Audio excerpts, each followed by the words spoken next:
Isang magandang araw po sa ating lahat at welcome sa Tito Ver TV. Sa araw na ito, isang usapin ang ating talakayin tungkol sa pagtatrabaho na may layunin. Alam natin na malaking bahagi ng buhay natin ay ginugugol sa trabaho. Minsan, pakiramdam natin paulit-ulit lang ang ating ginagawa. Gumigising, pumapasok, uuwi, tapos bukas ganun ulit.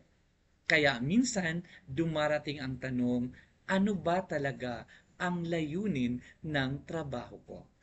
Ang mabuting balita, hindi lang basta hanap buhay ang trabaho natin.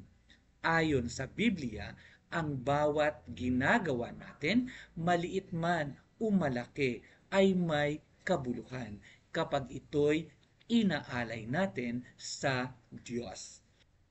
Ang ating trabaho ay hindi lamang para sa sahod o para sa boss o sa kumpanya, kundi para sa Panginoon na siyang tunay na ating boss. Ngayong araw, pag-uusapan natin kung paano ang ating pang-araw-araw na gawain ay pwedeng maging pagsamba, paglilingkod at patutuo kung gagawin natin itong may layunin at buong puso para sa Diyos. Ayon sa Biblia, sa Kolosas Kapitulo 3, sa versikulo 23, sinasabing, anuman ang inyong ginagawa, gawin ninyo ng buong puso na parang sa Panginoon kayo naglilingkod at hindi sa mga tao. Sa Ecclesiastes Kapitulo 9, versikulo 10, sinasabi naman dito, anuman ang ginagawa mo'y pagbuhusan mo ng iyong buong makakaya sapagkat sa daigdig ng mga patay na kasasadlakan mo ay wala kang gagawin, ni pag-iisipan man, ni pagbubuhusan ng kaalaman o karunungan. Nung panahon ng Biblia, ang mga tao ay karaniwang nagtatrabaho sa pagsasaka, pag-aalaga ng mga hayop at paggawa ng iba't ibang bagay gamit ang kanilang mga kamay. Ang trabaho ay hindi lamang para mabuhay, kundi bahagi ng disenyo ng Diyos. Nang isulat ni Pablo ang Kolosas, marami sa kanila ang alipin o manggagawa na hindi binibigyang halaga. Pero pinaalala sa kanila ni Pablo na kahit sino pa man ang kanilang amo, ang tunay nilang boss ay ang Diyos. Kahit ordinaryong trabaho, nagiging pagsamba kapag ginagawa para sa Kanya. Ang trabaho ay tawag mula sa Diyos. Hindi sumpa ang trabaho, kundi kaloob mula sa Diyos. Ang Diyos ay gumagawa at kapag tayo'y masipag, nakikita sa atin ang wangis niya. Ang tunay na boss ay ang Diyos. Kahit hindi napapansin ng mga tao ang ating pagsisikap, nakikita ito ng Diyos. Ito ang nagbibigay ng kahalagahan sa bawat gawain. At ang kahusayan ay pagsamba.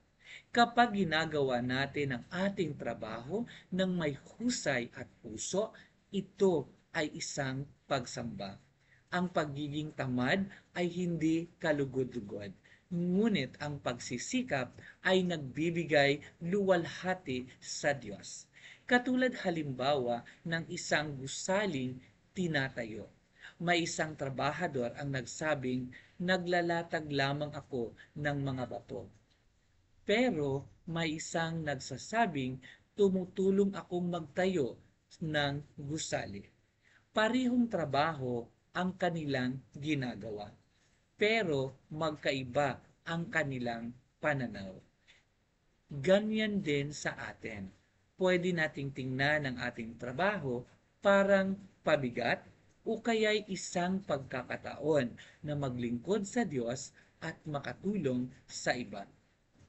Ano ang matutunan natin sa ating tinalakay sa araw na ito? Una, integridad. Gumawa ng tama kahit walang nakakakita. Pangalawa, pagtutulungan. Pahalagahan ang ambag ng bawat kasama sa trabaho. Pangatlo, kahusayan. Gawin ang pinakamainam hindi lamang para sa sahod o promosyon, kundi bilang serbisyo sa Diyos. At pang-apat ay layunin. Tingnan ang trabaho bilang bahagi ng mas malawak na plano ng Diyos. Maaari tayong maging pagpapala at patutuo sa ating mga katrabaho. Ang tanong lamang sa atin dito ay paano natin titingnan ang ating trabaho? Trabaho lang ba talaga ito o tawag mula sa Diyos? Paano natin may papakita na tayo'y tapat at masipag? Dahil ito ay para sa Diyos. Paano tayo magiging mabuting impluensya sa ating mga katrabaho? Ang hamon lamang sa atin ngayon ay ang trabaho ay higit pa sa pagkita ng pera. Ito'y pagkakataon para parangalan ang Diyos at maka-impluensya ng buhay ng iba. Tandaan natin, kapag nagtatrabaho tayo ng may integridad, kahusayan at pagmamahal, tayo ay naglilingkod sa Panginoon. Tayo po ay manalangin.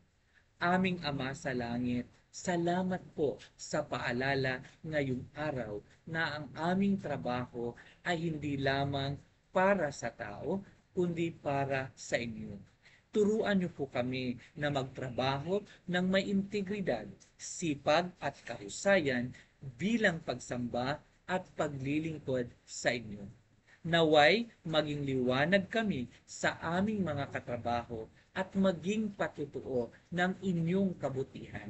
Pagpalain niyo po ang aming mga kamay at isipan upang ang lahat naming gawin ay magbigay luwalhati sa inyo. Ito po ang aming dalangin sa pangalan ni Jesus. Amen. Maraming salamat po sa pakikinig. Have a nice day.